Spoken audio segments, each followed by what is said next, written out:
22 de octubre de 1962. Fue una fecha que todo el pueblo cubano recordará toda su vida. Si Cuba, pienso, si desgraciadamente se desata esta guerra, nosotros vamos a desaparecer del mapa.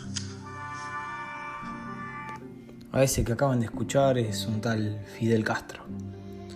El comienzo de la Guerra Fría se veía a la vuelta de la esquina. Durante los años 40 y 50, la isla de Cuba fue el mayor centro de atención de los Estados Unidos. Playas, nuevos cócteles, cigarrillos y casinos, La Habana lo tenía todo. La totalidad de la industria cubana pertenecía a empresas estadounidenses. Los ciudadanos yanquis consideraban a Cuba como una parte de ellos. Y es más, los ingresos que generaban eran muy importantes para la economía. El líder de Cuba en ese momento era un tal Fulgencio Batista, un dictador. Su pueblo comenzó a darle la espalda hasta llevarlo a una guerrilla. Se luchó durante muchos años hasta que un abogado de 33 años de edad, llamado Fidel Castro, entró en La Habana un 8 de enero de 1959. Cuando triunfa la revolución, según Castro, fue un ejemplo de orden. No hubo asesinatos, no hubo crímenes, hubo un orden perfecto. Y todos los opositores que fueron acusados de robo fueron fusilados bajo la orden de este nuevo líder. Varias personas, por miedo, huyeron a los Estados Unidos, pero la mayoría del pueblo cubano veía a Castro como un ejemplo de líder. Esta revolución llegaba prometiendo empleo, oportunidad, planes de salud, programas de educación, todas cosas nuevas que en Cuba claramente no existían. Pero lo más importante es que Fidel nacionalizó millones de hectáreas de terreno que estaban bajo poder de las empresas estadounidenses. Pasó el tiempo y Castro viajó a los Estados Unidos para hablar con las Naciones Unidas sobre este gran cambio. Y aquí se podría decir que hay un punto de inflexión en esta historia, el cual el actual presidente de los Estados Unidos estaba muy ocupado para recibir a este nuevo revolucionario. Pero quien aprovechó de la situación fue el líder soviético, quien abrazó encantado al nuevo revolucionario y hasta le ofreció ayuda económica, ofreciéndole petróleo soviético junto con créditos para poder financiarlos. Claramente las refinerías norteamericanas se negaron a refinar este petróleo, y bajo este desastre económico, Castro decide tomar las refinerías yanquis en Cuba por la fuerza. La tensión aumentaba y Castro seguía quitándole empresas a los Estados Unidos. Desde los Estados Unidos se declara el embargo comercial total y se le dio una orden a la CIA para reclutar cubanos exiliados con intención de entrenarlos para bajar a Castro del poder. Fidel llegó a acusar a los Estados Unidos de una guerra sucia por varios hechos raros y sospechosos, entre ellos la quema de terrenos superinflamables de caña de azúcar y la explosión de un carguero belga que explotó en el puerto de La Habana. Castro se ve prácticamente obligado a pedir ayuda a la Unión Soviética. Mientras en una isla de Guatemala la CIA entrenaba a los cubanos exiliados para invadir Cuba, desde luego el presidente yanqui estaba al tanto de la situación, pero no de todos los detalles. Kennedy aceptó el acuerdo, pero con la condición de que nadie se entere de que el gobierno estadounidense estaba entrometido en el asunto. El 15 de abril de 1961, 6 bombarderos estadounidenses disfrazados de las fuerzas exiliadas cubanas despegaron desde Nicaragua y bombardearon los aeropuertos cubanos. Y acá empieza todo. Con tan pocos bombarderos lograron destruir 3 aeronaves cubanas y matar a 7 civiles. De todas maneras fue una tragedia. Tras este atentado, Fidel Castro decidió nombrar a la revolución como un evento socialista. Al día siguiente, 1.500 exiliados llegaron a las costas cubanas, para ser específicos, la Bahía de los Cochinos, armados hasta los dientes con armamentos militares norteamericanos. Estos contaban con el apoyo aéreo estadounidense, pero Kennedy lo canceló debido a las fuertes acusaciones externas que inculpaba a Estados Unidos por el bombardeo. Castro movilizó a toda su artillería a las costas, ya que pensaba que estos exiliados contarían con el apoyo de los Estados Unidos, claramente.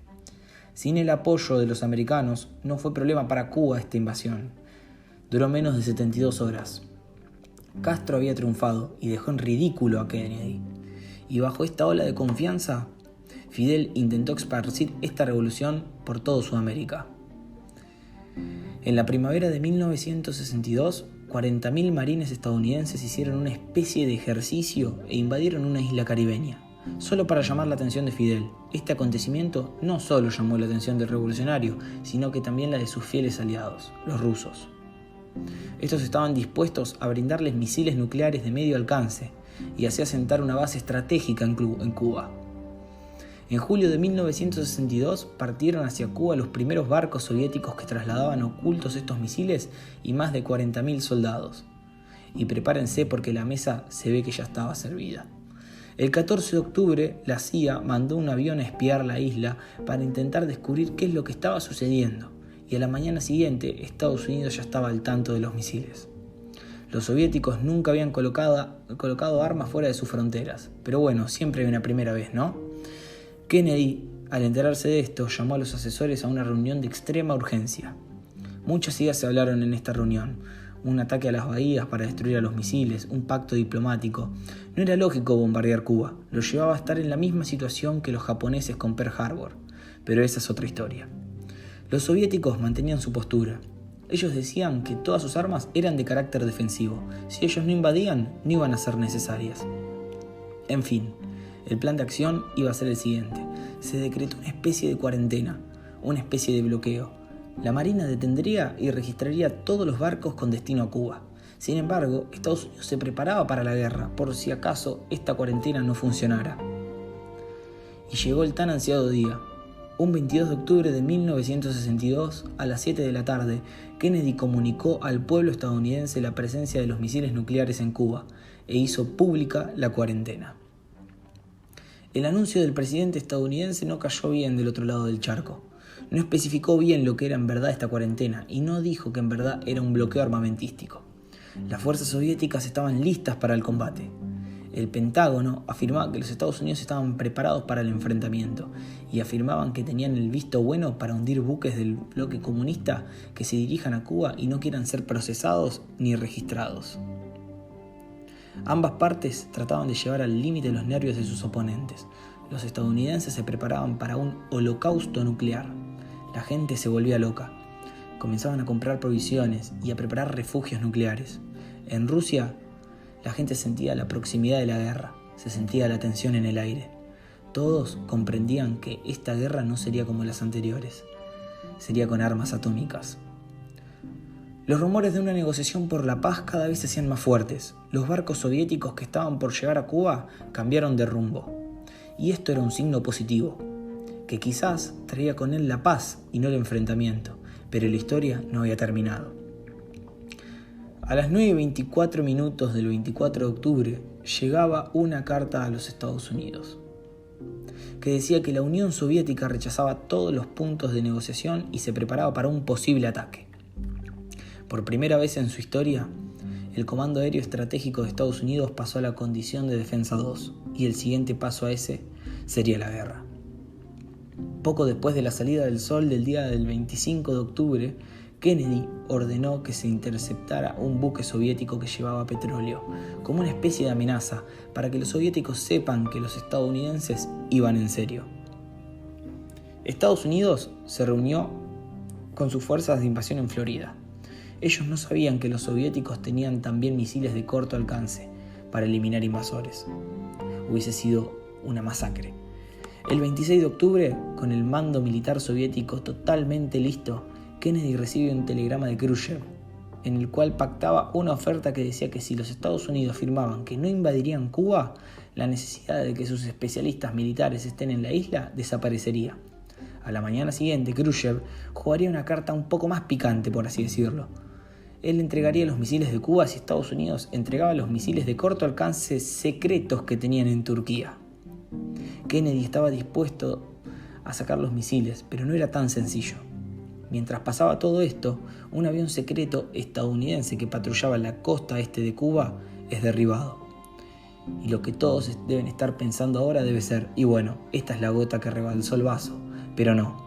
Si bien la Armada estadounidense tenía órdenes de bombardear si uno de sus aviones era derribado, Kennedy la canceló con el pretexto de que necesitaba tiempo para conseguir la paz.